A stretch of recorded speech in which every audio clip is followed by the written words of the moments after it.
क्या आपको भी भूख नहीं लगती है, खाना खाने की इच्छा नहीं होती है, या फिर बहुत ज्यादा वीकनेस लगती है, थकान लगती है, कुछ भी करने का मन नहीं होता है, थोड़ा सा भी काम कर देते हैं या फिर चलते फिरते हैं तो चक्कर आने लगते हैं, आंखों के सामने अंधेरा छा जाता है। तो ये सारे जो सिम्टम्स रहते हैं, हो सकता है आपकी बॉडी में आयरन की डिफिशियंसी हो गई हो और इसके साथ ही फोलिक एसिड की कमी हो गई हो, और कई बार क्या होता है कुछ पेशेंट्स में विटामिन B12 की कमी हो जाती है, जिसकी वजह से जो हमारी बॉडी में रेड ब्लड सेल्स होते हैं, जो नर्वस सिस्टम होता है वो वीक हो जाता है और रेड ब्लड सेल्स का फॉर्मेशन नहीं हो पाता है। तो इस वजह से ये सारी प्रॉब्लम्स आती हैं। अगर आपको भी ऐसी समस्या होती है, कई डॉक्टर्स को दिखा चुके हैं, कई सारी मेडिसिन ले चुके हैं और आपको रिलीफ नहीं मिल रहा है, तो ये वीडियो आपके लिए है। वीडियो को पूरा देखें। आज मैं ऐसे सप्लीमेंट की बात करने जा रहा हूँ, ऐसी सिरप की बात करने जा रहा हूँ तो इन सारी समस्याओं को दूर कर सकती है और जितनी भी डिफिशियंसी आपकी बॉडी में हो रही है वो अकेली ये सिरप पूरा कर सकती है। और ये सिरप है हेम प्योर सिरप।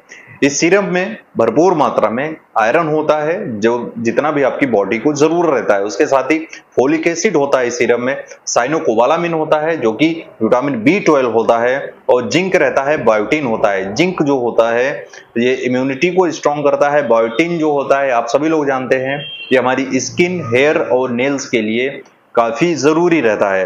और ये सिरप आपको हर मेडिकल स्टोर पे आसानी से मिल जाएगी, हेम्प्योर सिरप।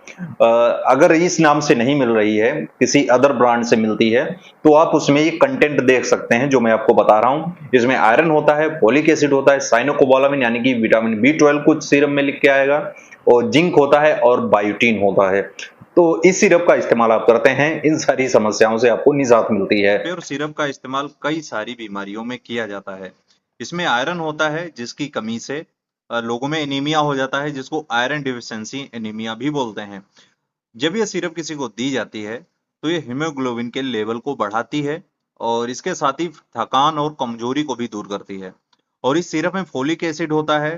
फोलिक एसिड जब किसी की बॉडी में कम हो जाता है तो डीएनए का जो सिंथेसिस होता है वो वीक रहता है, जिसको फोलिक एसिड डिफिशियंसी बोलते हैं। इसकी कमी से रेड ब्लड सेल्स जो होती हैं वो वीक रहती हैं। जब ये सिरप किसी को देते हैं तो रेड ब्लड सेल्स होती हैं, उनका प्रोडक्शन बढ़ता है। और ये बहुत जरूरी रहता है फोलिक एसिड, जब कोई महिला प्रेग्नेंट होते, प्रेगनेंसी के दौरान फोलिक एसिड देना काफी जरूरी रहता है। और इस सिरप में विटामिन B12 होता है। अगर विटामिन B12 किसी की बॉडी में कम रहता है तो ये नर्व फंक्शंस जो रहते हैं वो वीक हो जाते हैं। और इसके साथ ही जब ये सिरप किसी को देते हैं, विटामिन B12 जब मिलता है बॉडी को, तो रेड ब्लड सेल्स का फॉर्मेशन बढ़ता है और मेंटल क्लैरिटी रहती है। यानी कि जो दिमागी जो संतुलन रहता है, बैलेंस रहता है, वो ठीक रहता है और मेमोरी भी स्ट्रांग होती है।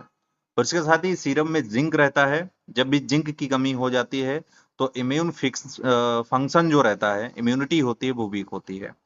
और इसके साथ ही जब ये सिरप किसी को देते हैं, इम्यूनिटी स्ट्रांग होती है, वुंड हीलिंग जो रहता है, घाव वगैरह वो जल्दी भरते हैं। और इसके साथ ही ग्रोथ बहुत ही ज्यादा होती है पेशेंट की। और इसके साथ ही इसमें बायोटीन रहता है इस सीरम में, जो हेयर और स्किन के लिए काफी जरूरी रहता है बायोटीन।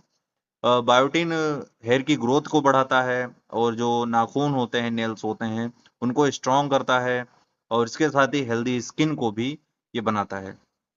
इसके जो कॉमन यूज रहते हैं, कौन कौन से केसेस में इस सिरप का इस्तेमाल करते हैं, प्रेगनेंसी के दौरान करते हैं, या फिर जो महिलाएं लैक्टेशन वुमेन है यानी कि बच्चे को दूध पिलाती हैं उनको देते हैं, एनीमिया में, जनरल वीकनेस में दे सकते हैं, हेयर और स्किन की क्वालिटी को इम्प्रूव करने के लिए दे सकते हैं।